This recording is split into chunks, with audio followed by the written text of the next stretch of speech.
Roosa, hei, sähän tykkäät yllätyksistä. En. Mutta kun mulla on sulle oikein mahtava yllätys. Ei kiinnosta. Ei, mä takaan, että tää kiinnostaa sua.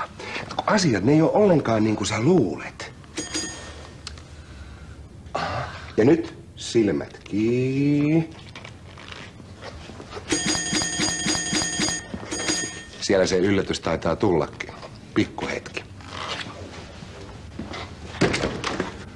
Oi, hienoa, kun te pääsitte tulemaan. Olkaa hyvä, käykää sisälle. Roosa odottaa teitä. Moi, Roosa. Hei. Tehän ihan kehtaatte. Senkin muuttuu. Roosa. Roosa, vetäs nyt. Hei, Roosa, sä oot käsittänyt ihan väärin tän jutun. Roosa. Nekin muuttuu, mene pois. Häivy. Hei, rauhoitu nyt, Roosa. Se rauha ei tainnut kauan kestää. Roosa, nyt lopeta. Jari on muuttuu. Roosa, kuuntelisit mua nyt. Mä kiinnoissa. Lopeta nyt, Roosa. Lopeta nyt, Roosa. Lopeta. Nyt rauhoitutte kaikki. Tässä talossa ei hoideta asioita kuumalla, vaan pyrkeillä. Ootko sä sunoo Jaria? En. Ootko siellä koskaan käsi kädessä? Mitä sä tarkoittaa, että sinä ja Jari seurustelette?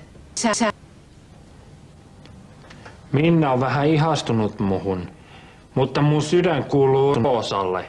Minkä takia muuttuu se valehtelee mulle? Kato, joskus kun ihminen toivoo jotain asiaa todella kovasti, niin se saattaa ruveta tulkitsemaan asioita haluamallaan tavalla. En mä usko, että Minna oikeasti halusi sua loukata. En niin. Anteeksi. Saat, mut sä oot edelleen mun paras. Muuttuu. Muutoin rakasi luo. Ei missään nimessä.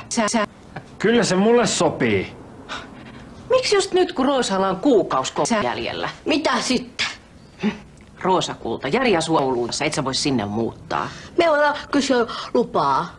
Mä oon aikoja, sä et voi mua määrätä. Sä